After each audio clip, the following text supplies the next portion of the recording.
We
live in a different world today.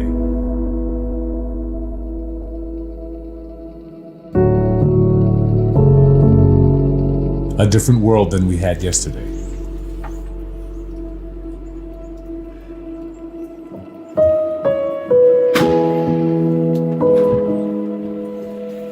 Things may not be what we're used to.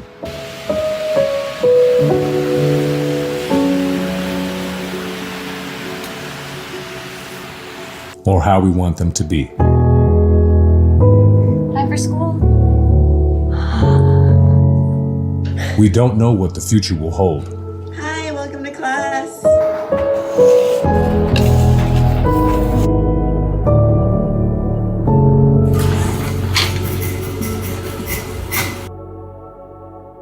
But one thing I do know is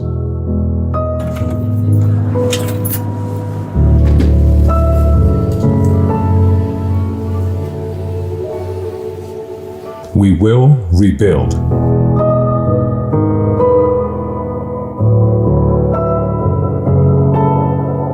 Together.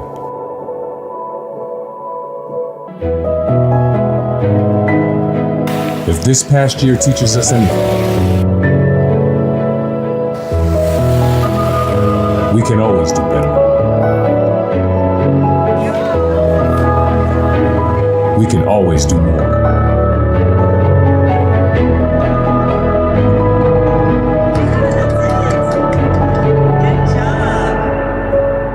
We are ready.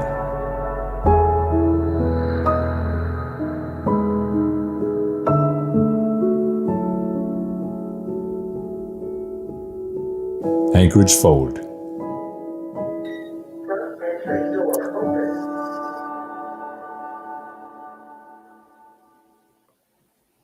Yes. Good evening, everyone. Welcome to our Friday night conversation. I'm George Martinez, the independent choice for mayor of Anchorage. And thank you for being with us for this conversation. You have any questions, thoughts, things that you want to share, we would talk about, feel free to put them in the chat. I'm excited to be here with you all. I am broadcasting from the headquarters of the campaign in Mountain View, on Mountain View Drive, 4119 Mountain View Drive, where we are ramping up our outreach and our voter engagement operations, and where my wife is spearheading daily phone calls and phone banking. So feel free to connect with us for more information. You visit the website, send me a message as well. Get in touch with Jen Motika, and shout out to everyone else in the campaign, Lo Crawford, and all the other volunteers that have really helped to give our campaign definition, shape, and energy. We are making significant moves forward because of your help. And so there may be a person or two still moving around here in the background. We do practice the highest levels of safety and just being cautious with each other. We do have PPE and enough room for everybody here. So thank you all for being with us. As you know, I begin every broadcast, every program, every in-person event or virtual event with a land acknowledgement. And so I just want to pause and recognize that I am in Anchorage, Alaska tonight, on the home of the Dena'ina Athabaskan, whose stewardship once was and remains today. And if you're in Anchorage with us, give that moment of pause and reflection to the ancestral and indigenous stewards of the land we're on, and wherever else you are tuning in, whether you're with us tonight live or you're with us on another time watching in the rebroadcast. Give a moment of reflection to the indigenous and ancestral stewards of the land where you may be on tonight. Hello, everybody. I see a couple. Hey, hello. Hello, Julie. Thank you for tuning in, and we'll take your salutation. George M. for mayor. Absolutely. Thank you. And hello, Heather Anthony. Good to see you on. We just had a few people come by a few minutes ago. Want to shout them out. Alicia and Theron, thank you for bringing the fried chicken to the office. We were able to have a little lucky wishbone tonight. We recognize that making sure you got food in the office is important. So we're stocked, and every night when my wife is hosting the whole month now of phone banking, we'll make sure that you're fed if you're able to join us in person. But you could volunteer with the campaign without being in person, and there are many ways for you to get involved with the campaign. So just reach out and thank you for the opportunity to be connected and to have your energy a part of our campaign. Yes, I've shout this out. Love the new Facebook banners. Yes, shout out to Shayna Perry and Jen Motika, who really coordinated, working with community members, a diverse array of Facebook banners and covers that you can use to demonstrate the diversity of our coalition. We have the broadest coalition of any campaign in terms of the diversity of our support, bipartisan support, more bipartisan endorsements than anybody else, whether this is from folks who are Republicans, from folks who are Democrats, and for the independents and the nonpartisans who outnumber everybody else in our community. We have a little bit of everybody on this. Yeah, shout out to Dr. Nelson. Hello, over at the university. Thank you for being with us tonight. And shout out to Callie's. Ribs tomorrow sounds like a plan. That's how we do it. We crowdsource our food and all of our work. We do have opportunities for donors to continue to support our work, but it's all about the energy now at this point. And as we continue to move forward and engage with the public, we invite you in, and we got just a lot of opportunities over the next few days to amplify what we're doing. You know, ballots get mailed out next week. We have a vote by mail election, and this is one of the good things about vote by mail is it has increased the turnout, it has increased voter participation, and in where the state of affairs are that many people want to reduce and suppress voter turnout. Vote by mail is an important feature of local politics for us here, and when you couple that with the automatic voter registration and updating because of the PFD, I think we have a really good opportunity to continue to engage more people, continue to get more voices into our local political processes, and that's a good thing. Now, with respect to, absolutely, there you go. Let's put that on there. And thank you. Yes, indeed. And we'll make sure you get connected. My wife is a great organizer of this piece, but she has a lot of support, and every voice matters as we make the calls and we reach out to folks and give people the opportunity to know that there are choices in this election, that they do have the ability to turn down the toxic partisanship, that we do have the ability to reset our fundamental relationship with each other from the finger pointing and the name calling and the partisanship to the core of what is most important in our city, that we work together, that we can roll our sleeves up. That's why I think it's important that the next mayor has this diplomatic background that I bring. And we'll talk a little bit more about that, but I want to just continue to give opportunity for folks to come on in and share your thoughts and your questions. This has been a big week for us. Again, ballots get mailed out next week.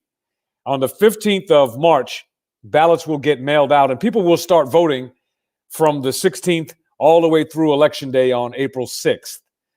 And what we do know is the majority of the voters today, according to all polls and any indicators, the majority of the voters in our city are undecided, which is great news for our campaign, because undecided doesn't mean without curiosity.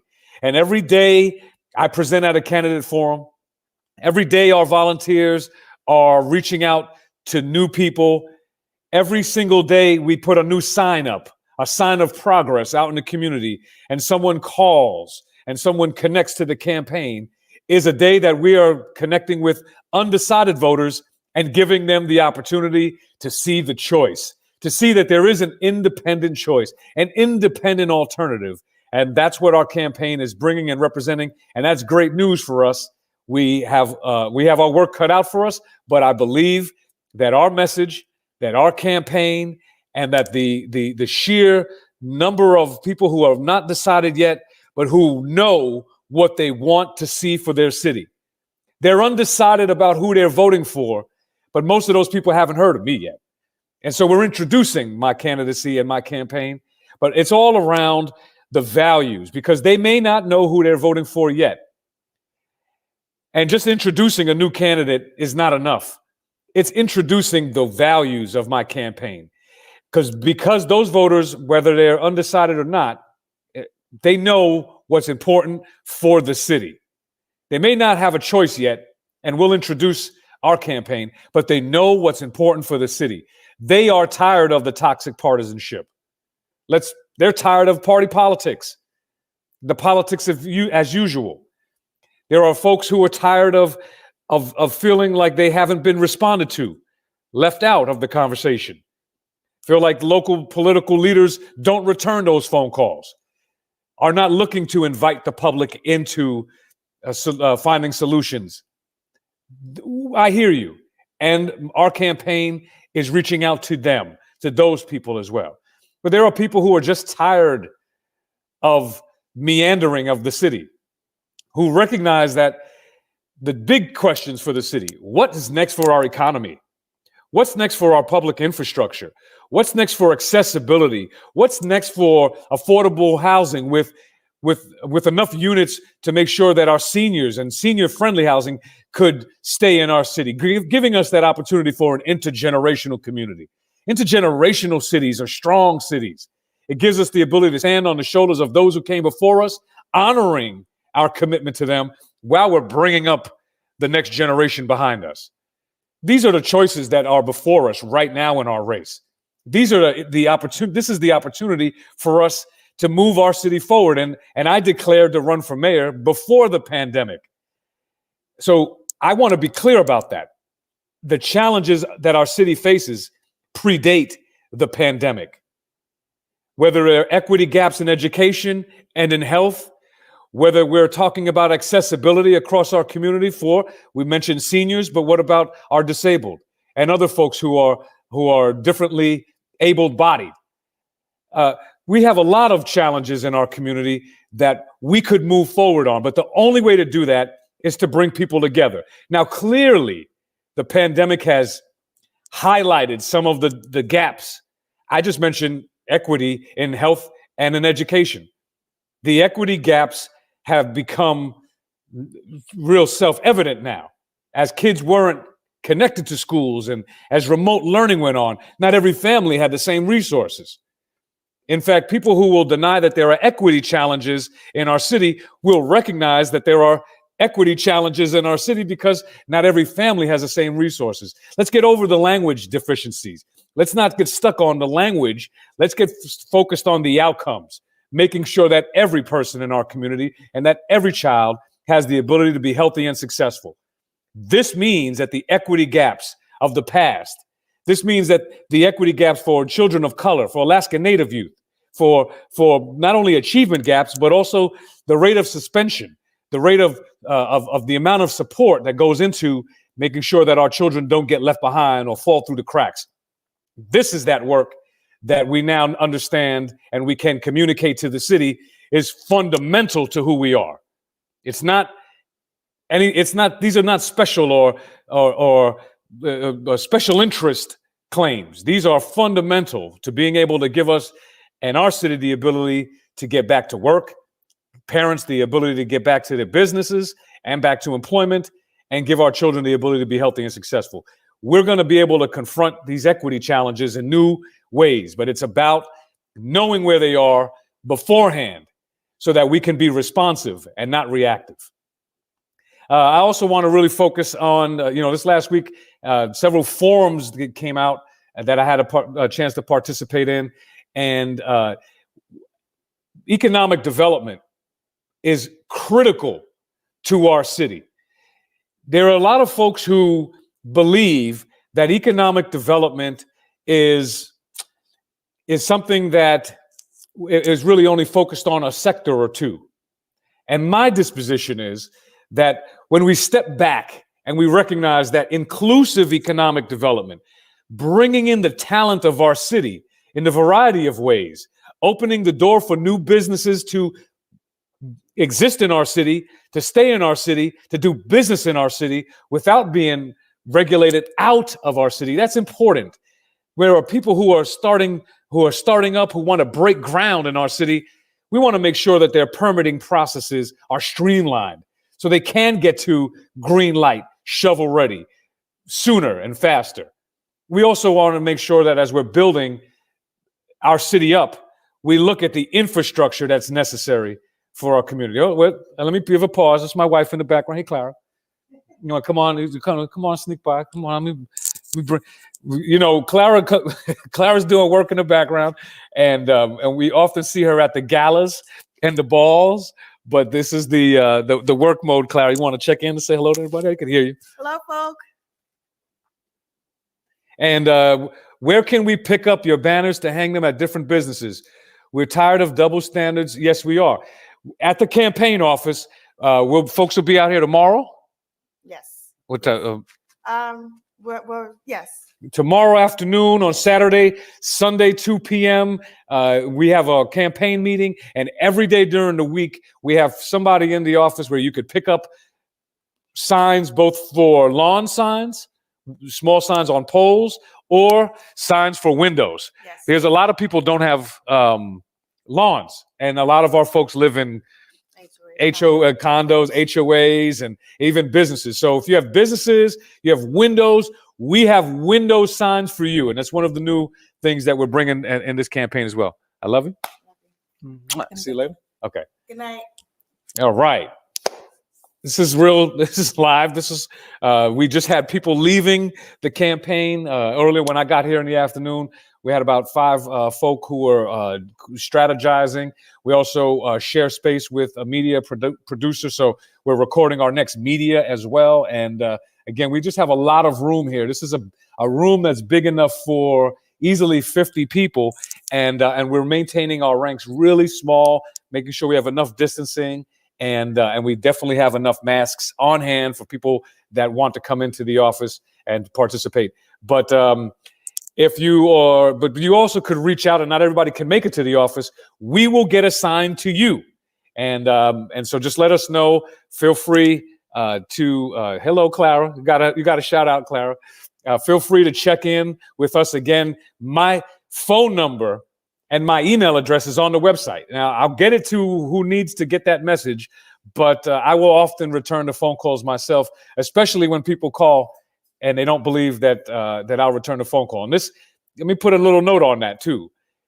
I've heard recently that some folks have said they tried to get in touch with me for some upcoming forums, but we haven't heard about it.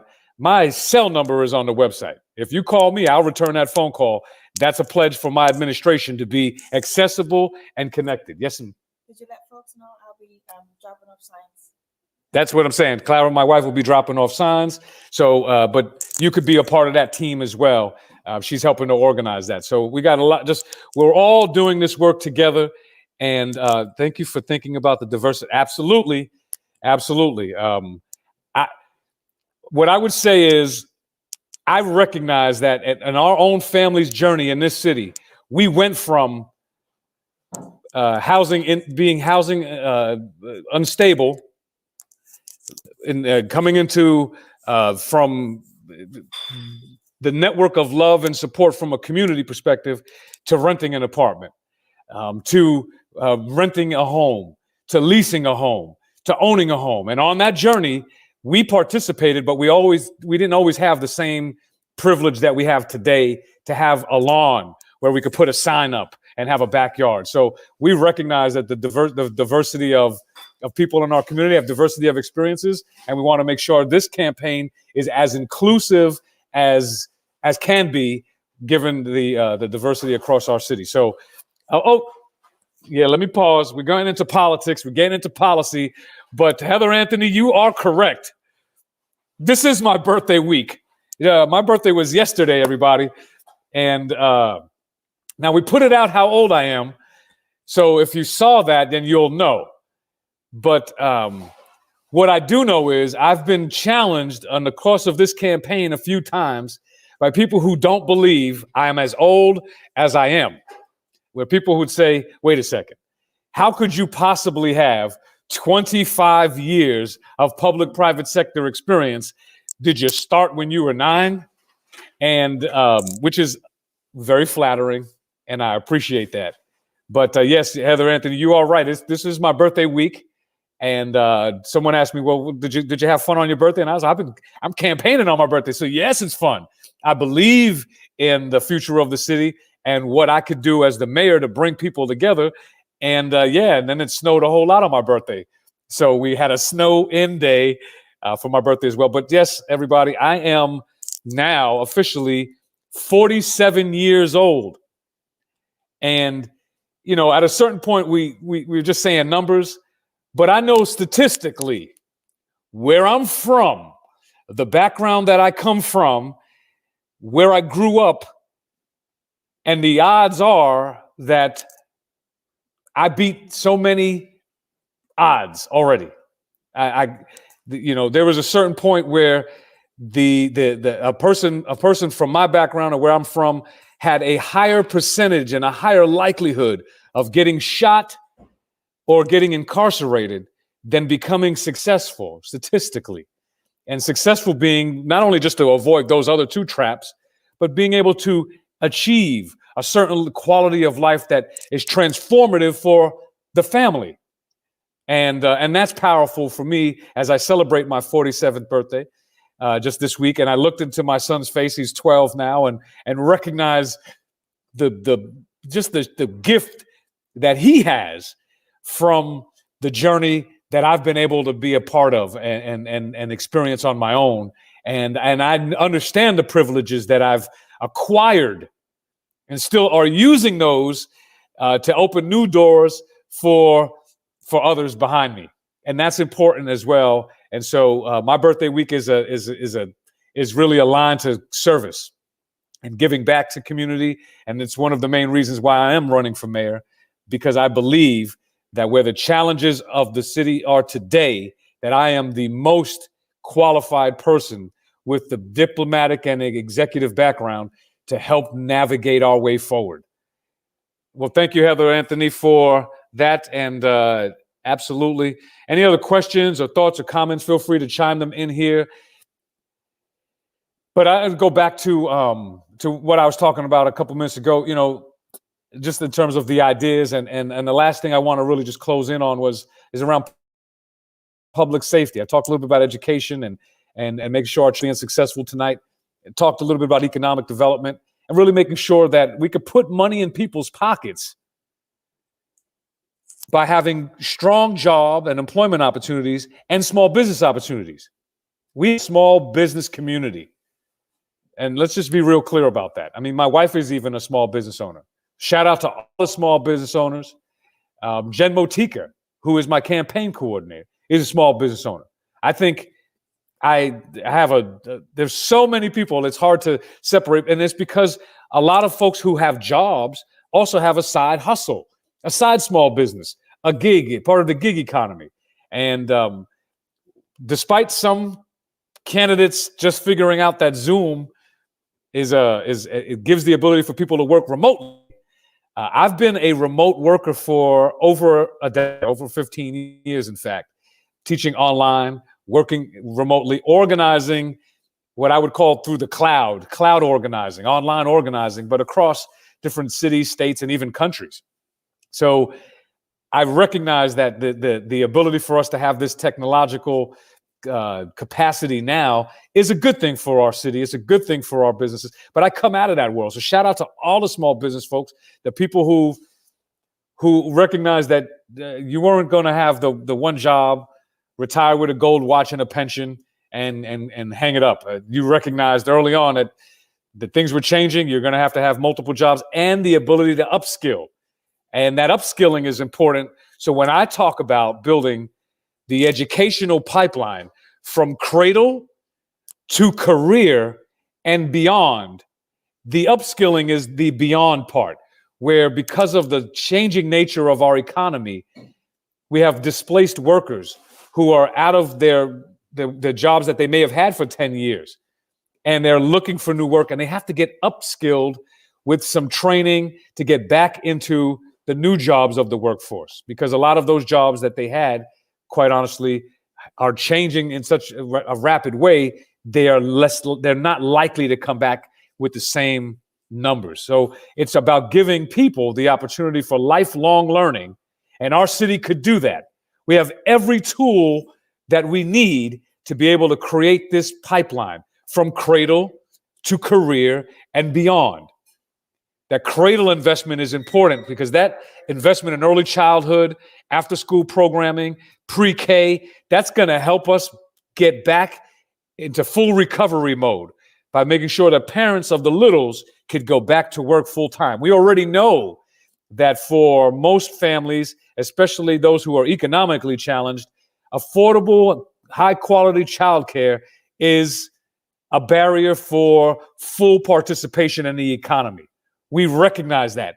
So now we have the ability to move that as a part of recovery forward and recalibrate how we invest in our ability to grow economically by looking at things like investments in early childhood education. And then making sure that our young people are graduating high school ready to work. Improving graduation rates is going to be a function of making sure that there's hands-on relevant training, using our city as the learning laboratory for apprenticeships, and making sure that young folk have the ability for culturally relevant experiences. Not every child of ours, in fact, the majority of young people who graduate high school in Anchorage are not going to go on to college directly. The majority of our college students, in fact, are working professionals, working adults, people who have returned to school. We have a very blue-collar educational framework. That's a good thing. We can use that to make sure that our workforce is trained for the jobs that are emerging in our economy. And the university, despite all of their hits and all of the cuts and some of the things that they've had to deal with, they have positioned themselves in alignment to this aspiration, making sure that people who need upskilling, certification programs, adults returning to the workforce, that they have those options right here in our city. That's great news. Oh, there's a great question. So here you go. Let's bring some things up. Thank you, Ebony. Absolutely. Shout that out. And let's see. Oh, this is a good question. Let me go to this one here. If you knew then what you know now, what would you say to the younger George that would have changed if you had the chance? How would the youth of today follow in your footsteps? Where should they start? And what can parents do to support their causes? Great question, Heather. I've been so fortunate and so blessed to have had elders, guides, mentors all along the way. Before I knew that there were those terms, before I understood what a mentor was, before I recognized what an elder was, or the guides in our community, I had access to them. They found me, they saw me striving, And early on, I was always identified as a serious person. And I was serious primarily, the way it was described was because I moved with a sense of urgency. It's the same urgency I have now. It's the same level of energy. I have a 22-year-old nephew that just came to visit us. He's graduating college, and he's only a few months away from graduating remotely his university, his State University of New York out in Old Westbury in Long Island. And he asked me the other day, he said, Uncle George, how do you have so much energy? How have you been able to do so many things? And, but then the 22-year-old's looking at the 47-year-old like I'm a dinosaur. So it's like, old man, how do you have so much energy? And I look at him and I'm like, well, first of all, get your ages right. Age is nothing but a number. And it's all about how you show up in the world. And I'm not old. We're not. That's just we're gonna put that right out there.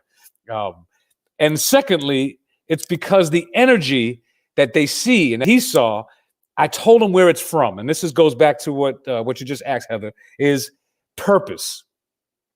When you're moving in your purpose, you find the energy that's extraordinary, that gives you the ability to do extra things so that you bring your extra to the ordinary and you make that extraordinary. That's purposeful. And when you're in your purpose, you're also able to avoid problems. Now, young people, you may not know what your purpose is, but that's the kind of the thing. We used to think that purpose was a career. So I remember being a part of the generation that had that transitional moment where people said, well, George, what do you want to be when you grow up? And I said, I want to follow my purpose. And people said, okay, well, what job is that? What's your professional career? And what I understood was, well, my career is going to be me exploring my purpose, me uncovering my talent and how I could best use it to follow and serve my purpose. I'm a public servant. I've recognized that my whole entire life. My purpose is in service to others, whether it was first organizing as a youth organizer from my church when I was a kid, and my father was one of the head ushers in our church, had that relationship early on, but it was about the outreach, about going to parks and transforming parks into spaces where people could find each other, gather, and could find hope and opportunity.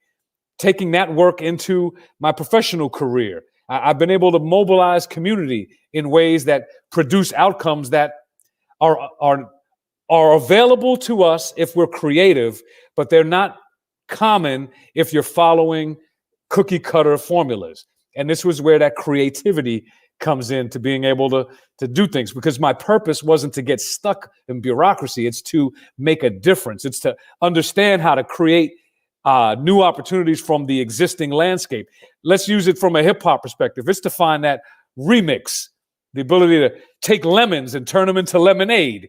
Well, that's what I see as part of my purpose. And I knew that early on. That helped me stay out of a lot of trouble. But I found trouble as a kid just because of the nature of exploring, the nature of showing up, being in places where you weren't supposed to be. And I got my own personal stories. What I tell every young person is this: you will make mistakes. Be aware of the mistakes you make so that you are not getting stuck. Don't get stuck carrying the baggage of a mistake. So it depends on what type of mistake, and depends on the accidents that people get in. You can avoid a lot of problems if you're just aware that there are different implications to the choices we make, and to making mistakes. Sometimes the mistake can last a long time before you have to rectify to fix it. And just thinking of incarceration, you can make a mistake as a young person that can cost you 10 years of your life, right? So think about it from those perspectives, about the mistakes we make. How do we get back up on our feet, and what is the price to pay? That's always been helpful to me as a young person, and sharing that information moving forward. But I also invite young people to write a letter to themselves. One of the things that I've done is write a letter to who you are in the future, not the role you have, but what you see yourself to be, how you see yourself. And there's no 15-year-old in any city, in any country that I've been to, that I've spoken with, no 13-year-old, no 18-year-old who has a 10-year vision that they're going to be destitute on the street, homeless, broken down, drug addicted, and in jail. No one has a 10-year vision that that's what they're going to get to. So when they can understand that they have this power from early on to both imagine their dream, imagine what they look like, and then leave themselves open enough to find those mentors and those guides along the way by being aware of how to just avoid some of the problems that can linger with you, I think you give yourself an opportunity as a young person to find your way forward. What you'll learn as an adult is there aren't any right answers. There are just many pathways forward, and there are many pathways across different directions. And finding what works is really about being open to the exploration and having some degree of discipline to staying on a path that is a healthier one when you know it. So that's important as well. Yes, absolutely, David. Public servant to the people we are. No question about that. And this is excellential, meaning the purpose in life is what you think meant to help them discover purpose and meaning in life, looking forward. Absolutely. You know, how many people had jobs and then when they retired, they just didn't even know about themselves? Families. I mean, these were situations. I mean, I think of my dad. My family was broken home. I grew up with a single mom on public assistance, but my dad was in my world. He was in my life, and my dad was illiterate and he couldn't read. He was able to have a physical job as a teamster and work on trucks, and until he finally got the city job with the Department of Sanitation in our old city. And I remember as he got older, he never understood his own dream because the time that he grew up in didn't have that available for him. And he didn't have those guides and those mentors. And it was later in his life that he recognized that he could go back and tap into his voice. My dad was a great singer. And I say was because he passed 13 years ago this year. And he died at 61 years old. So that does not miss me either. You know, when people talk about, well, maybe I look healthier than my age, I have a purpose here. I recognize that I have to be around for my family, and I have to learn from those mistakes that my parents made and that my dad made, and that cost him life early on. So purpose, following that, and in my father's journey, he was able to see me shine that light back onto him, and gave him the opportunity to find his voice and to become and to follow his passions and his dreams later on in life after the job. So thank you. And let me just put another square on this. I want us to go into schools, Ebony. I want to unleash these voices and mentors in our community, that community school model. I want us to go back and engage our young people, because a city that invests in its young people is a city that's building for tomorrow. And we have the capacity to make sure that our young people know they are invested in, they are cared for, and give them the ability to own this town. Because when they own this town, they're going to move some great things forward. Absolutely. And giving youth an opportunity to let those mistakes inform them moving forward, but don't mistakes have to define them. Absolutely. Absolutely what we need to do in our community. But now this goes back to how we have leadership that recognizes that we could disagree with dignity. We could still find our way forward and have a work plan to roll our sleeves up, because nothing builds community like working together, sweating together, rolling our sleeves up, toiling, succeeding together. That helps to build the strength and the fabric of community, because we're not alone. And when our children understand that they're not alone either, that we're all in this together, we can decrease the social distances across us. We can have tremendous positive impacts, because it's in that social isolation that so many problems occur that our young people will face across their journey. Thank you, Ebony. Yes, indeed. And let me go back to something as we're here. I mentioned before, but Dr. Nelson knows firsthand, UAA has created fast track certificate for people to improve their skills, bookkeeping, leadership, entrepreneurial, and more. Thank you, Dr. Nelson. This is what I'm talking about. The ability to upskill, get back into the workforce because of the changing nature of things. And our university is responding. And thank you, Tanya. Here's the link. It's on the thread for the fast track certificates.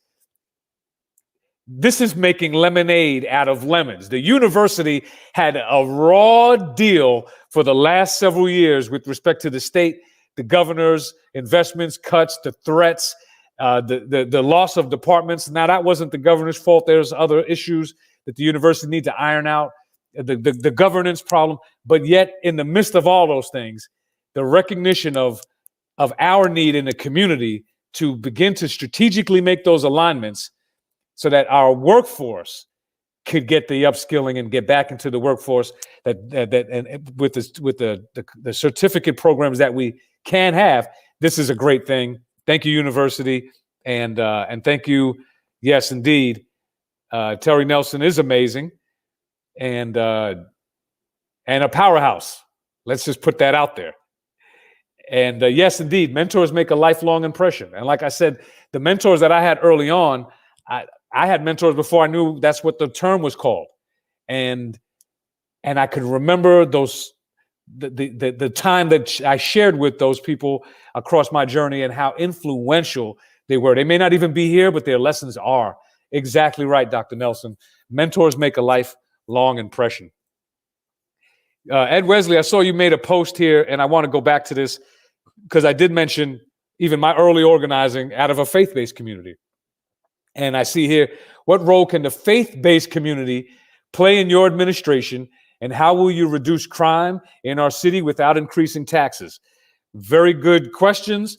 Let's start off with the role of the faith-based community. Everybody's invited to participate in moving Anchorage forward. I believe that partisan politics divides community in a way that has often pushed community partners, churches, our faith-based organizations out of the way. So depending on if you're a left or you're a right, you're working with, or I don't subscribe to that. I think everybody has to play a role, and our faith-based organizations are pillars in our community, especially depending on the community you come from. Let's think about the Black community, for example, and the Black church, how important and vital the Black church has been to the economic and political empowerment of not only African Americans and Black folk in general, but everybody. Because as we move and progress happens for underrepresented, marginalized, and disenfranchised people, opportunity opens for everybody else who is also experiencing those conditions. So in our community, we have churches that have economic development arms. They're working to build affordable housing. They're working to build the youth prevention programs.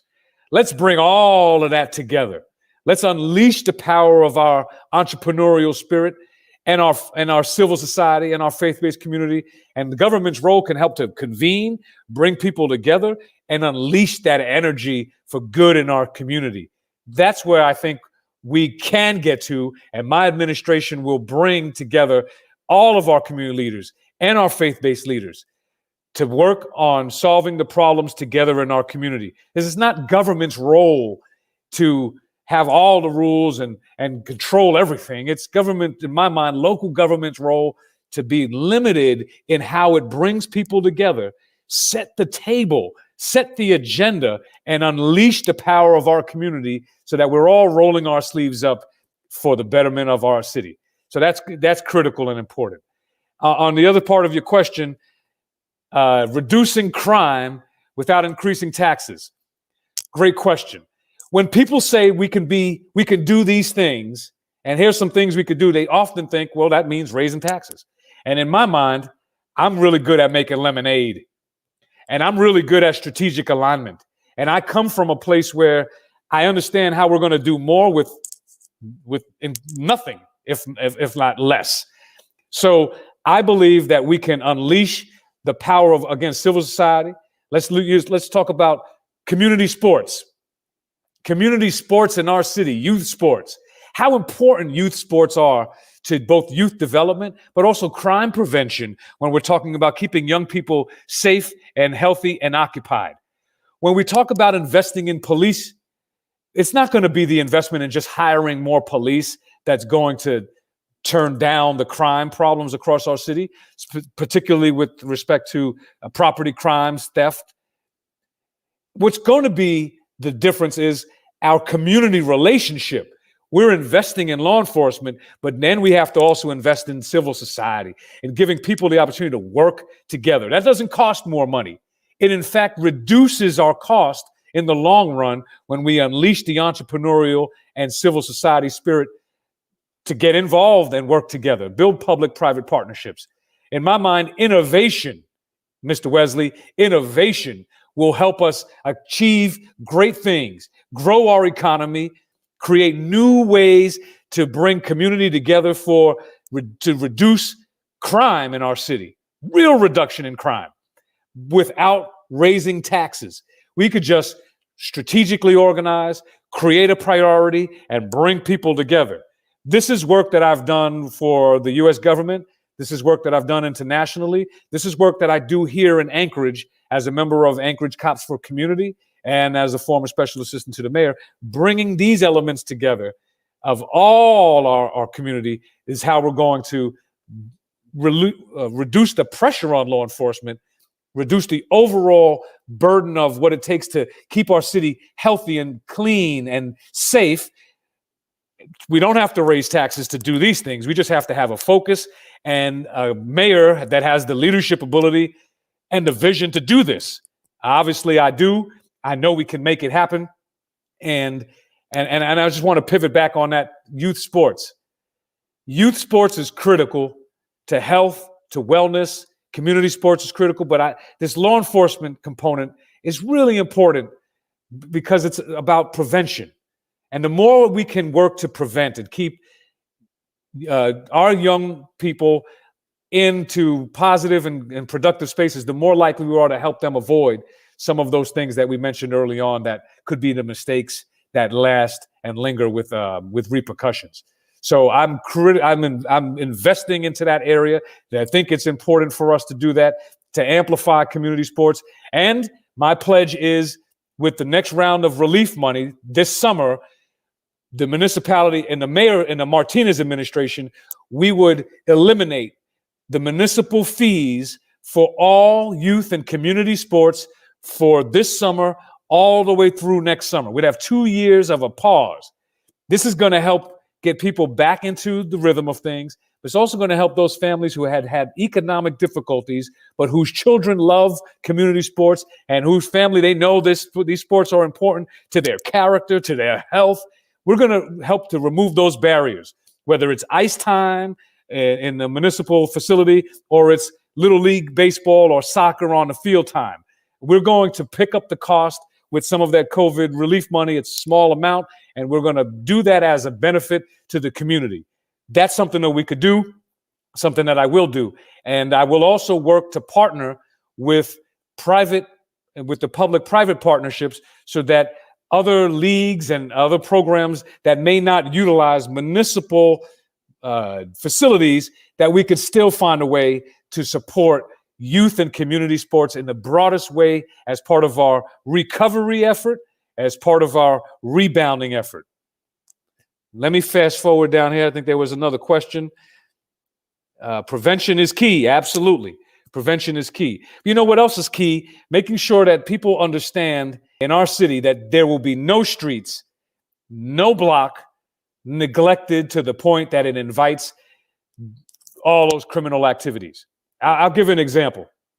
There was there's one street, Hyder Street, just between 9th and 10th Avenue in Fairview.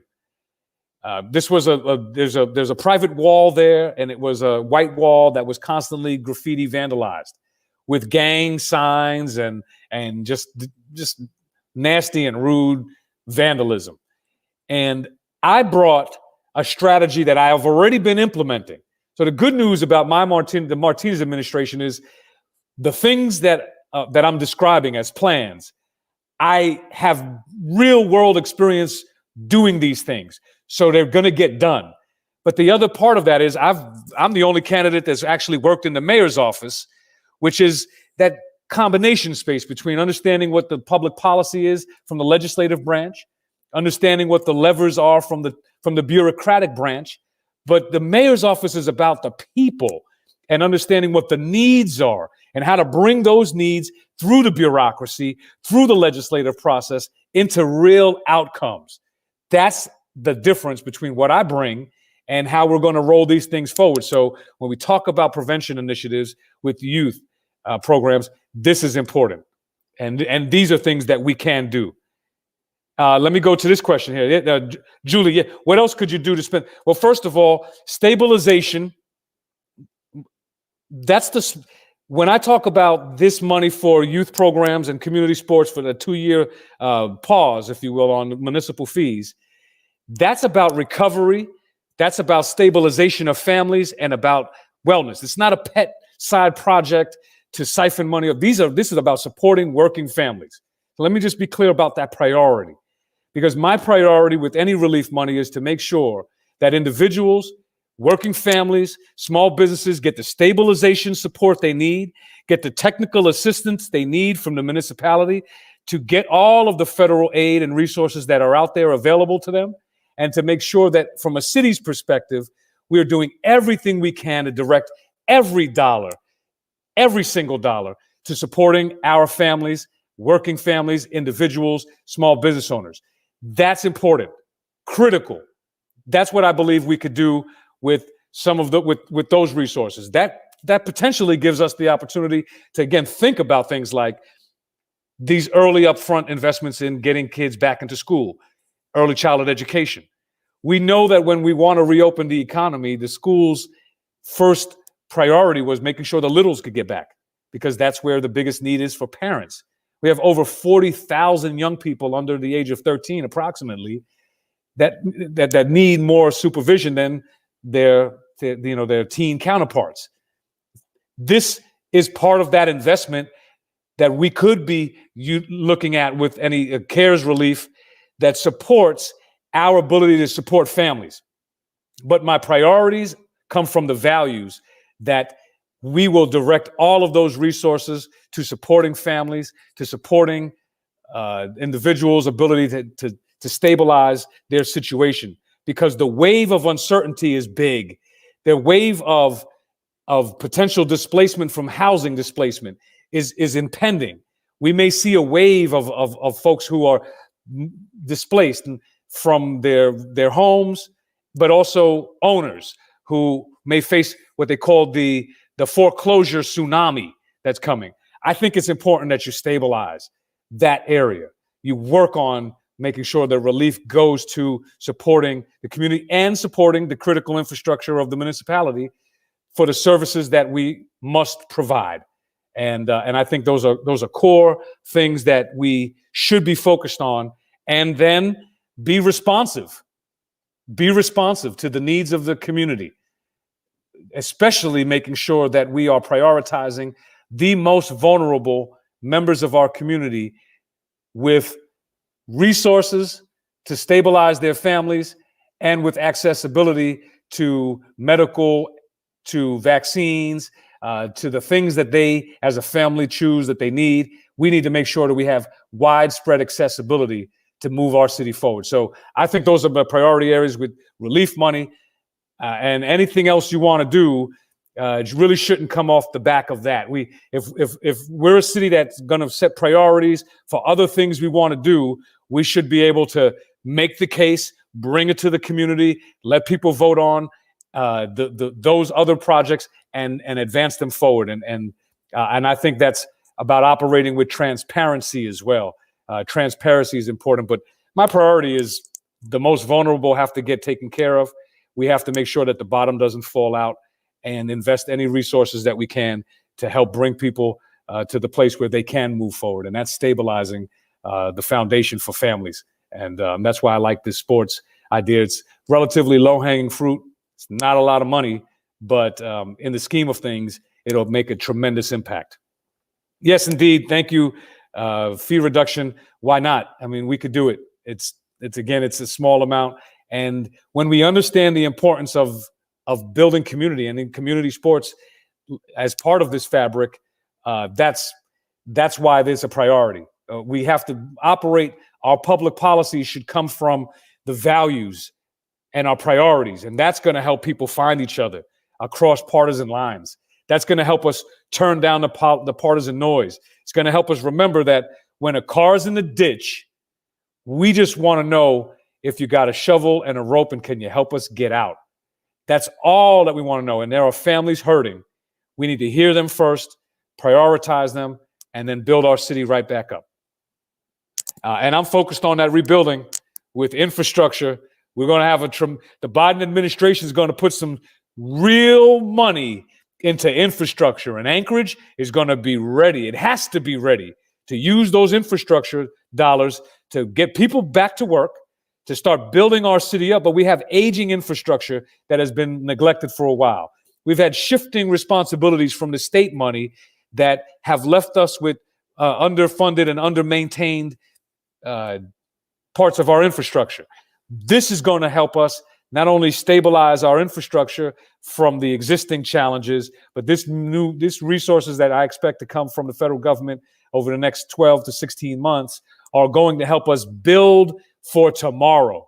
The mixed use and affordable housing corridors of East Downtown, connecting A Street to Gamble and Fairview to downtown, ripe corridor for growth and opportunity. It also happens to be a federal economic opportunity zone that we can activate and really think about the mixed use and affordable housing that we need on that corridor. Where it gives us the ability to start investing in infrastructure money to our public transportation, which we have to grow a robust public transportation network from within Anchorage, within the bowl, across all parts of the city. I mean, let me just put a finer point on this. There are people who we let the 36 bus, the 36th Avenue bus that goes to the library, we ended that bus route for over a year, and then we brought it back. We have to build with this infrastructure money the ability for us to have a robust network.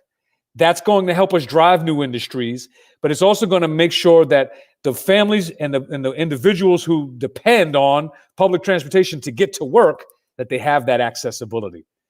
And then also gives us the ability to invest for regional growth, 10-year strategy with Anchorage and the Valley, and how we all are working together to grow our region, all the way down to Seward, where we talk about the Long Trail and the ability to increase destination tourism. Well, we're all in this together. So many folks from the Valley come into the city to work. So many people from Anchorage moved out to the Valley. Eagle River's right there in the middle. We're all in this together. And when we have a regional growth strategy with the strength of Anchorage leading the way, I believe there's plenty of opportunity for all of us to grow and be successful together. Any other thoughts or questions? I want to post something here. Thank you, Julie. And let me post here let me see if this works. Here's an article that was published today from the Alaska News Source, which has a profile of all the different candidates, but this is my profile. So there you go. We're sharing that. And that'll give you the ability to read and to have the information that you need to then help us spread the word out there. This is a very complete and descriptive questionnaire or article, if you will. And it really hits points right on the top. Had you been mayor last year? Last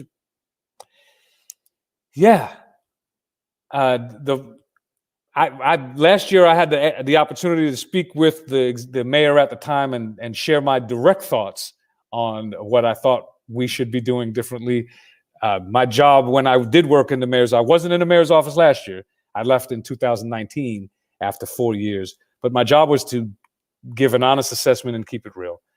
And the number one thing that I believe that we needed to recognize, back to this question, was that when you're moving into times of heightened uncertainty, with mixed information, with alternative facts, that the number one role of a leader is to maintain public trust, to operate with transparency and responsiveness, to bring and grace. Let me put that word in there too, and grace.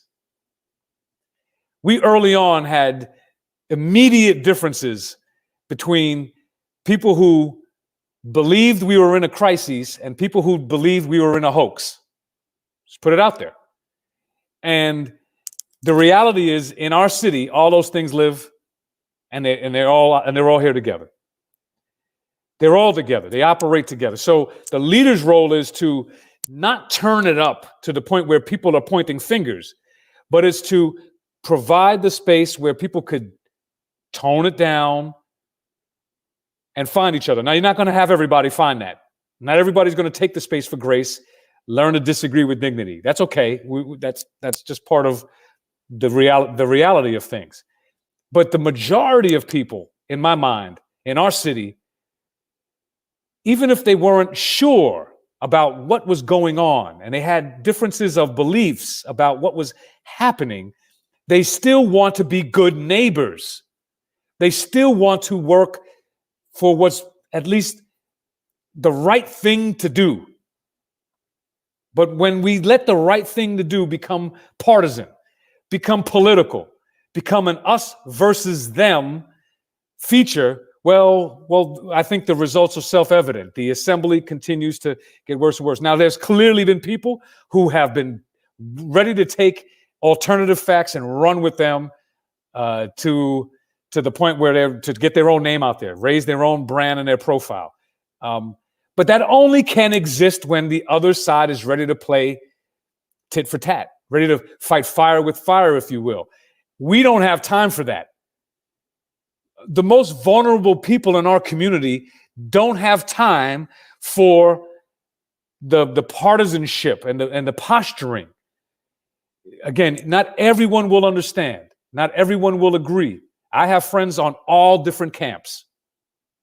And I can talk honestly and raw with everybody and call them out when I think they're totally out there. But they can do the same thing for me. And that's the role of, I think, the leader, to recognize that everything we're experiencing is part of a transition. It's temporary. We are today, we're changing tomorrow, and we're growing. This has been a sustained public health challenge, crises, the likes of which we haven't experienced in our lifetime. That means there's going to be a lot of uncertainty. There's going to be a lot of confusion. And with the nature of technology and internet communication and just the differences of where information comes from, there's going to be a lot of misinformation. The leader's role is to continue to preserve the space for what's best. And I'll tell you, on top of that, when we as a city had a summertime that was focused on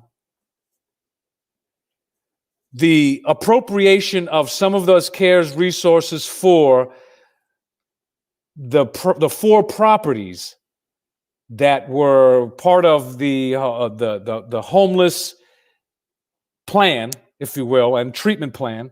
Now, clearly, we need treatment beds in Anchorage, and so that's important to recognize. We have less treatment beds today than 20 years ago, but as far as I can count, we have way more people than 20 years ago in Anchorage. So that's, we have to be, again, relevant and appropriate to our actual needs today. But I recognize that when people walked away and felt that the city didn't look out for the most vulnerable first, didn't prioritize stabilizing, as I described before, working families and individuals with the resources and the technical assistance that they needed. We didn't prioritize to make sure that we provided technical assistance to disadvantaged business enterprises, women and minority-owned businesses, businesses without the legal power to go get those federal dollars because they didn't have the consultants. But then we asked the question later on, well, there's so many businesses that didn't get the rounds of federal aid. What could we as a city be doing?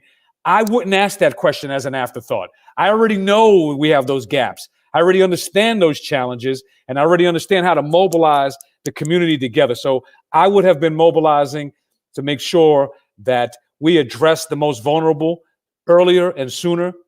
We use resources to stabilize families, small businesses earlier and sooner, and then begin to roll out some of the bigger strategy that could be things like treatment facilities and the investments in public safety that we were able to use some of that CARES money for last year. But the priority has to always be about the people, about the needs of our community, the most vulnerable, because that's when we're going to be able to stabilize the bottom and be able to grow from a strong foundation when we have all of this working together. So thank you, and grace, and absolutely grace. And it's hard. And let me not say it's easy. And I'll close on this as we get down to the end of the time. Never know how long we'll last on this. But any good conversation, obviously I can keep going. But grace is important. I've had people find each other who, when they started a conversation, believed that they were worlds apart. They believed they were on other planets. Let me give a good opportunity, a good example of grace and helping people to find their way forward around a homeless policy, for example. So I brought one of my policies, and you can visit the website, george2021.com, both for a donation and for more information. But my Anchorage Forward policy page has a list of rapid impact strategies to affect homelessness within the first year of my administration. And I believe we can make a visible difference in homelessness within the first year of my administration. By the summer of 22, there will be a visible difference. I believe we can make that happen. And I have it on my website. But one of the strategies on that is, again, recalibrating the values that we're focused on, which are the values of dignity, respect, and independence. I like the fact that many people know the names of the Anchored Home Program. But the Anchored Home Program in and of itself doesn't communicate the values that are important. And the values that are important are dignity, respect, and independence when we're talking about community, let alone the homeless folk, an unhoused community. Daily dignity jobs is an idea that gives people who can work the ability to have some work opportunities on a daily basis that are coupled with wraparound resources and supports. We tried this. The city of Anchorage tried this a few years ago following the model in Albuquerque, New Mexico, for a Daily Dignities Jobs program. Now, I'm calling it Daily Dignities Jobs. That's my brand, but essentially that's what it is. And it didn't work in our city because technical bureaucratic reasons behind, not because of any practical reason out in terms of the community. The need is great. The need is there. There are partners that want to get involved in this. We can activate this again. We will activate this within my first year of the administration. But here's this point about grace and helping people find each other. I brought this, and every idea that I have, I bring it to constituents, real people. I just don't want to think about an idea that I think is going to work without vetting it from the people who are involved. So I brought this to the Coalition to End Homelessness. What do you think about this? I brought this to small providers of assisted and supportive housing. What do you think about it? I brought this to the unhoused people who are living, whether they're homeless now or they have been previously homeless, to them. And what do you think? Strong support, great feedback, insights, reworking some ideas. Wonderful. On its whole, the value, they agree. Now, I brought this same idea to a group of Republicans. And the group of Republicans said to me, "This is a great idea, George. We would support this 100%. But you will never get those lefties on board." And what I said to them was, well, I don't know about lefties or righties, but I do know that the people I think you're talking about are already on board. What if I told you that they're already on board? Can we all work together on this? And the answer is, in the Martinez administration, I'll be able to bring people on board by finding those values that are going to connect us and giving us the ability to roll our sleeves up and work together.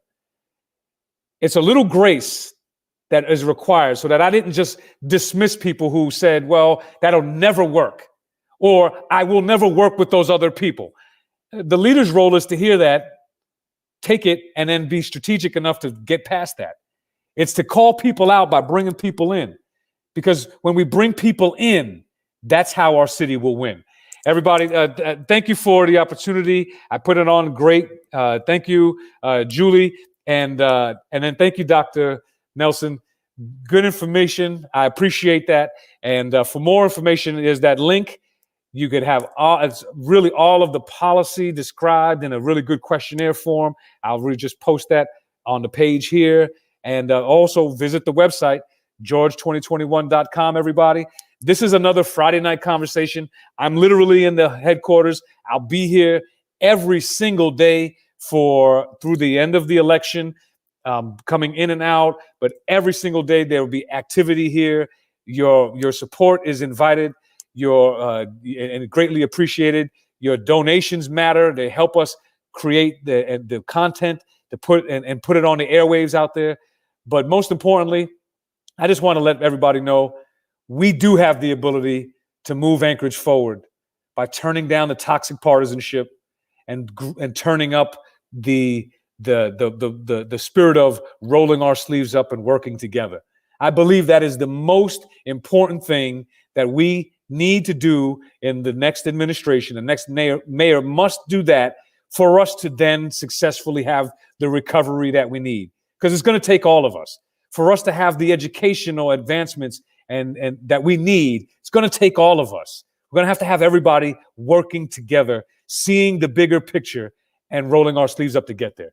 Thank you, everybody, for your time. Have a great rest of your weekend. And remember, ballots start to get mailed out on the 15th. I appreciate your vote. And I humbly ask for your vote and appreciate your support as we continue to reach out to other people out there. Here we go. And Ed, there you go. Once more, the headquarters is 4119 Mountain View Drive, where sign pickups are. Next week, we'll start doing literature distribution. And so there's work to do. We're phone banking now. And your support means the world to me. And it matters for us to be able to move this campaign forward, which is all about moving Anchorage forward by working together. Thank you, everybody. Have a good weekend, and I'll see you soon.